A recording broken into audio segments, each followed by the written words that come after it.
അക്കാമ ചെറിയാൻ കേരളത്തിലെ കോൺഗ്രസ് പ്രസ്ഥാനത്തിൻ്റെ അത്യുജ്വലമായ വളർച്ചയ്ക്ക് നട്ടെല്ലായി നിന്ന ഒരു സ്ത്രീ ജനത. ഒരു കഥ പറഞ്ഞുകൊണ്ട് നമുക്ക് ഇത് ആരംഭിക്കാം. കാലം 1938.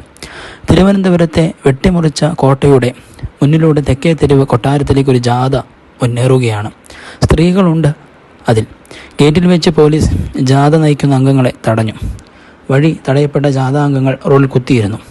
ഒരു ഉദ്യോഗസ്ഥൻ ജാഥ നയിച്ച സ്ത്രീയെ സമീപിച്ച് വന്ന വിവരം ആരാഞ്ഞു. മഹാരാജാവിനെ നേരിട്ട് കണ്ട് ആവശ്യങ്ങൾ അറിയിക്കുക എന്നുള്ളതായിരുന്നു പ്രധാനപ്പെട്ട മറുപടിയായി അതിൽ നിന്ന് പറഞ്ഞത്. 7 മണിയായപ്പോൾ പട്ടാള മേധാവി കേണൽ വാട്കിസ് അവിടേക്ക് വന്നു. കുറച്ച് ഒരു കുതിരപ്പട്ടാളം റോഡിൽ ഇരിക്കുകയും കിടക്കുകയും ചെയ്തിരുന്ന ജാഥാംഗങ്ങൾ പുറത്തുകൂടെ ഓടിച്ചുപോയി. പക്ഷേ അവർ മാറിയില്ല. വ്യവസ്ഥാപിതമായ രീതിയിലല്ലാതെ മഹാരാജാവിനെ കാണാൻ പറ്റില്ലെന്ന് വാട്കിസ് പറഞ്ഞു. വാട്കിസിന് തർക്കം മുതിർന്നപ്പോൾ ജനങ്ങൾ പിരിഞ്ഞു പോയില്ലെങ്കിൽ കൈത്തോക്കെടുത്ത് വെടിവെച്ച് പിരിച്ചുവിടുമെന്ന് വാട്കിസ് ഭീഷണിപ്പെടുത്തി. വെടിവെക്കാനാണ് ഭാവമെങ്കിൽ ആദ്യം എൻ്റെ നെഞ്ചിൽ തന്നെ നിറയൊഴിക്കുക എന്ന് പറഞ്ഞ് ജാഥ നയിച്ച സ്ത്രീ അക്ഷോഭിയായി മുന്നിൽ നിലയുറപ്പിച്ചു. വാട്കിസ് പ്രതീക്ഷിച്ചതല്ലായിരുന്നു അത്. അദ്ദേഹത്തിൻ്റെ കൈ താണു.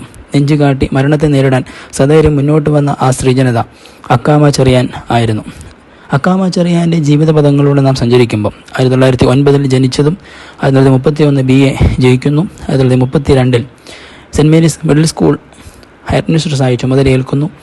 1938 സ്റ്റേറ്റ് കോൺഗ്രസിൻ്റെ 12ാമത് ഡിക്റ്റേറ്ററായും ജോലി രാജിവെക്കുമ്പോഴും കൊട്ടാരം മാർച്ച് നടത്തുകയും 1942 സ്റ്റേറ്റ് കോൺഗ്രസ് ആക്ടിംഗ് പ്രസിഡൻ്റായും 1946 നിരോധനാജ്ഞ ലംഘിച്ച് അറസ്റ്റ് ലഭിക്കുമ്പോഴും 1947 സ്വതന്ത്ര തിരുവിതാംകൂർ വാദത്തെ എതിർത്തതിന് അറസ്റ്റ് ലഭിക്കുമ്പോഴും പ്രധാനമായും കോൺഗ്രസിൻ്റെ എല്ലാവിധമായ പ്രവർത്തനങ്ങൾക്കും ചുക്കാൻ പിടിച്ചൊരു വ്യക്തിയായിരുന്നു ഈ അക്കാമ ചെറിയാൻ. സ്റ്റേറ്റ് കോൺഗ്രസ് പ്രവർത്തക സമിതി മുമ്പ് മഹാരാജാവ് നൽകിയിരുന്ന നിവേദനത്തിൽ ആവശ്യങ്ങൾക്ക് പുറമെ 11 ആവശ്യങ്ങൾ കൂടി ഉൾപ്പെടുത്തി തയ്യാറാക്കിയ നിവേദന പത്രമാണ് മഹാരാജാവിന് നേരിട്ട് സമർപ്പിക്കേണ്ടിയിരുന്നത്. ഈ ചുമതല ലഭിച്ചത് അക്കാമ ചെറിയാനായിരുന്നു. തിരുവിതാംകൂറിൽ പൗരസ്വാതന്ത്ര്യങ്ങൾ പുനഃസ്ഥാപിക്കുക, ഉത്തരവാദിത്ത ഭരണം ഏർപ്പെടുത്തുക, സർ CP രാമസ്വാമി അയ്യരെ ദിവാൻ സ്ഥാനത്ത് നിന്ന് മാറ്റുക എന്നിവയായിരുന്നു പ്രധാനപ്പെട്ട നിവേദനത്തിലെ അച്ചടിച്ച കോപ്പിയിലെ പ്രധാനപ്പെട്ട ചിന്തകൾ എന്നുള്ളത്. അക്കാമ ചെറിയാൻ്റെ ജീവിതത്തിൻ്റെ അവസാന നാളുകളിൽ നോക്കുമ്പം 1947 സ്വാതന്ത്ര്യാനന്തരം പ്രധാനമായും തിരുവിതാംകൂർ നിയമസഭയിലേക്ക് അക്കാമ ചെറിയാൻ തിരഞ്ഞെടുക്കപ്പെടുന്നു. 1951 അവർ സ്വതന്ത്ര സമര നേതാവും MLAയുമായി VV വർക്കിയെ വിവാഹം കഴിക്കുന്നു. പിന്നീട് കോൺഗ്രസിൽ നിന്ന് ക്രമേണ അകന്ന അവർ 1952 തെരഞ്ഞെടുപ്പിൽ ഇടതുപക്ഷ പിന്തുണയോടെ മീനച്ചിൽ പാർലമെൻറ്റ് സീറ്റിൽ മത്സരിച്ചെങ്കിലും പരാജയപ്പെട്ടു. 1967 നിയമസഭയിലേക്ക് സ്വതന്ത്ര സ്ഥാനാർത്ഥിയെ മത്സരിച്ചപ്പോഴും അവർക്ക് പരാജയം രുചിക്കേണ്ടി വന്നു.